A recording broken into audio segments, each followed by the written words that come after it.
वहीं बिहार विधानसभा अनिश्चितकाल के लिए स्थगित कर दी गई है। इस्तीफा देने के बाद मांझी ने स्पीकर पर हमला बोला। जीतन राम मांझी ने कहा कि स्पीकर का आचरण संदेहपूर्ण था। स्पीकर हमारे समर्थक विधायकों की सदस्यता रद्द कर सकते थे। वहीं मांझी ने नीतीश पर भी हमला बोला। कहा कि मेरे साथ समर्थक विधायकों को धमकी दी जा रही थी। विधानसभा के अध्यक्ष का जो गैर संवैधानिक और स्वेच्छाचारी जो आचरण है वो आज बरकरार है और आगे भी रहने की उम्मीद है, जिसके चलते हम लोग विधानसभा में जाते तो बहुत प्रकार की बातें आती। महामहिम राज्यपाल महोदय से पहले हम लोगों ने अनुरोध किया था कि गुप्त मतदान हो और उन्होंने गैलरी डिवीजन के साथ साथ गुप्त मतदान के बारे में भी एक ऑप्शन दिया था। हम इन सब कारणों से समझ में आया कि वो गुप्त मतदान कराने की स्थिति में नहीं है, चूंकि कल बोल भी चुके कि संविधान में ऐसी कोई प्रावधान नहीं है कि हम गुप्त मतदान कराएं। तो ये भी लगा कि गुप्त मतदान नहीं कराएंगे तो हमारे विधायकों को एक तरह से जान से मारने, तंग तबाह करने के साथ साथ उनकी सदस्यता समाप्त करने के संबंध में भी थ्रेटनिंग दिया जाता रहा। और बात सही भी थी कि यदि हमारे साथ हमारे लोग बैठ करके अपनी बात कहते या हमारे लिए मतदान करते तो वैसी परिस्थिति में उनकी सदस्यता जाने की भी बात थी।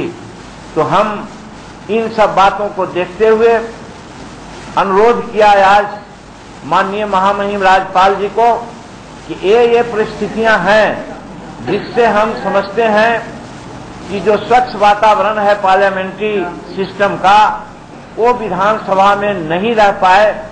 इसके लिए बेहतर होगा कि हम इस्तीफा दे दें। विधायक के साथ साथ मंत्रियों को भी जान से मारना या अच्छा नहीं होगा यदि इस कार्यक्रम से अपने को अलग नहीं करते हो।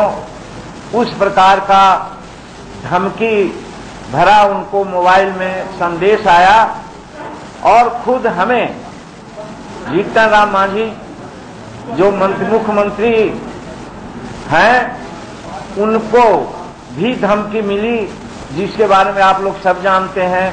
हमारे रामेश्वर पासवान जी माननीय विधायक हैं, उनके घर पर 10 आदमी आज 4 दिन से उनके सूचना के बिना वहां पर रह रहे हैं, उनसे अनेक प्रकार की बात करते हैं। सवाल बहुत बड़ा यह है कि अब आगे राज्यपाल केशरीनाथ त्रिपाठी क्या करेंगे, क्योंकि 2 चीजें कही जा रही हैं कि केशरीनाथ त्रिपाठी या तो राष्ट्रपति शासन की सिफारिश कर सकते हैं या फिर नीतीश कुमार को नई सरकार बनाने का न्योता दे सकते हैं। ये सब कुछ राज्यपाल के स्वविवेक पर निर्भर करता है। लेकिन संविधान क्या कहता है? संविधान विशेषज्ञ जीसी मल्होत्रा हमारे साथ में मौजूद हैं। कॉन्स्टिट्यूशनल एक्सपर्ट जीसी मल्होत्रा साहब, स्वागत है आपका। आपके साथ में बातचीत होगी, लेकिन उससे पहले मांझी ने नीतीश पर हमला बोला तो नीतीश ने मांझी के बहाने बीजेपी पर निशाना साधा। नीतीश ने कहा कि बीजेपी एक्सपोज हो गई। वहीं लालू ने मांझी को सलाह दी कि वो बीजेपी में न जाएं।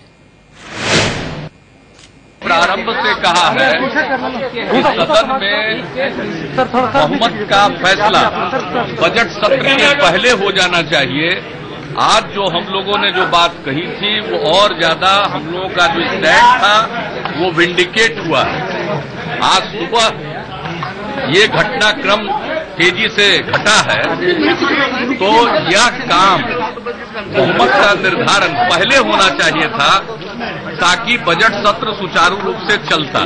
तो जो कुछ भी हम लोगों ने पहले कहा 14 दिन के बाद यह सब कुछ हो रहा है और वह भी अचानक, जब सब लोग राज्यपाल महोदय के अभिभाषण के लिए दोनों सदनों के सदस्य विधानमंडल परिसर में पहुंच रहे थे और बड़ी संख्या में लोग पहुंच गए थे, तब यह जो कुछ भी हुआ है। लेकिन त्यागपत्र दिया है और क्या किया है पूरी स्थिति स्पष्ट होगी, इसके बाद हम लोग अपनी प्रतिक्रिया देंगे।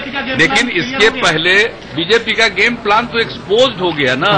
हम लोग तो बार बार कह रहे थे। पहले ही मांझी जी को इस्तीफा कर देना चाहिए था। ये बीजेपी के चक्कर में पड़ के अपना भी भविष्य गंवाए। खैर जो भी हुआ स्वागत है, मिलजुल करके काम करिए, बीजेपी को हराने में लगिए। चलिए, ये लालू यादव थे। लालू यादव जीतन राम मांझी को ये कह रहे हैं कि अपना भविष्य पहले ही बर्बाद कर लिया, अब कम से कम बीजेपी से पिंड छुड़ाएं, पीछा छुड़ाएं, हमारे साथ में आ जाएं, दोबारा से आकर के एक साथ में काम करें और बिहार में बीजेपी को हरा दें आने वाले विधानसभा चुनाव में। खैर, जीसी मल्होत्रा हमारे साथ में मौजूद हैं, आप संविधान विशेषज्ञ हैं, एक बार फिर स्वागत है आपका। जीसी मल्होत्रा जी, अब बिहार में आगे क्या होगा, संविधान क्या कहता है?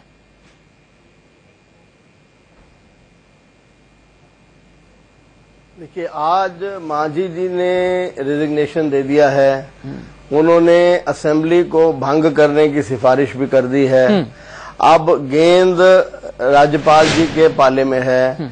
अब गवर्नर साहब को क्या करना है, सबसे पहली उनकी जिम्मेवारी ये है कि वो डेमोक्रेटिक गवर्नमेंट को बनाने का पूरा प्रयास करें और जहां भी पॉसिबल हो सके वो डेमोक्रेटिक गवर्नमेंट को बनाने की पूरी कोशिश के बाद ही ये सोचें कि असेंबली को डिसॉल्व करना है या राष्ट्रपति शासन लगाना है।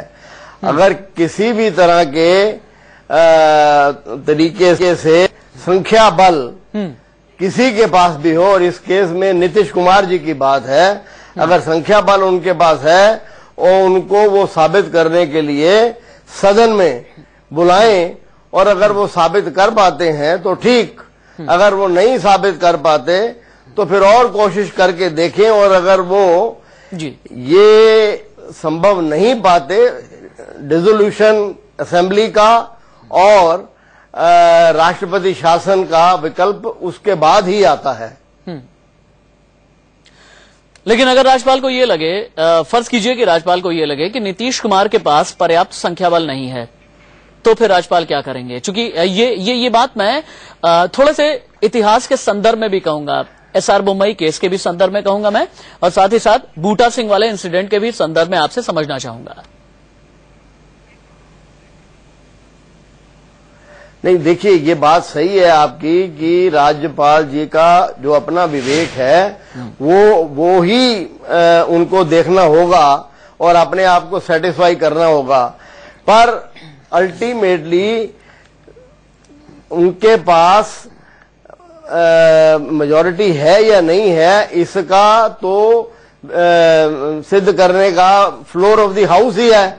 ये कोई उनके पास हालांकि वो राष्ट्रपति जी के पास भी लेके गए हैं, गवर्नर साहब के पास भी लेके गए हैं अपना संख्या बल, पर मैं समझता हूं कि उनके विवेक से अगर अभी भी लगता है उनको कि ये संख्या बल पर्याप्त नहीं है, ये जोड़ तोड़ से किया गया है, तो भी उनको चाहिए यही कि वो उनको कॉन्फिडेंस वोट लेने के लिए पहले तो उनको गवर्नमेंट बनाने के लिए आमंत्रित करें और बाद में कॉन्फिडेंस वोट लेने के लिए उनको सदन बुला के अपना फ्लोर टेस्ट लेने के लिए बोलें। जी, ये तो फ्लोर टेस्ट सिर्फ सदन में ही हो सकता है, कहीं बाहर नहीं हो सकता। जी, आपका मतलब मैं समझ गया कि अब नीतीश कुमार को औपचारिक तौर पर नीतीश कुमार अपनी सरकार बनाने का दावा पेश करेंगे। नीतीश कुमार को उसके बाद फिर सरकार बनाने का न्योता दिया जाएगा, उसके बाद उन्हें एक तारीख मुकर्रर करके दे दी जाएगी कि इस तारीख में आप अपना बहुमत विधानसभा के अंदर साबित करें। मैं समझ गया आपकी बात। ये हो गया राज्यपाल के नजरिए से बिहार की भविष्य की राजनीति को समझने की बात। अब मैं स्पीकर के संदर्भ और उस नजरिए से थोड़ा आपसे समझूंगा, क्योंकि जेडीयू के नेता विपक्ष स्पीकर ने नियुक्त कर दिया है, उसके बाद बड़ी मुखालफत भी हुई। बीजेपी की तरफ से यह कहा गया कि यह भी संविधान की अवमानना है, यह भी संविधान का उल्लंघन है। अब फिर से नेता विपक्ष बदलेगा?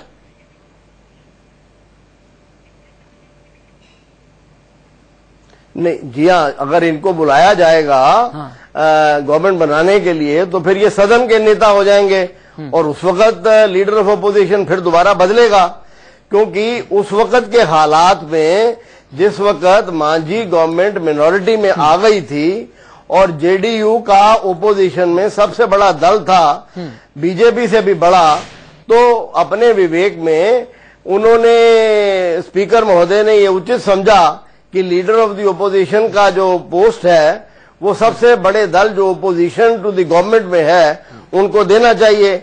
इसी तरह काउंसिल में भी वहां तो शायद चेयरमैन बीजेपी के हैं, उन्होंने भी वहां नीतीश कुमार जी को सदन का ओपोजिशन लीडर बनाया और इनके मोदी जी की, सुशील कुमार मोदी जी की जगह पे।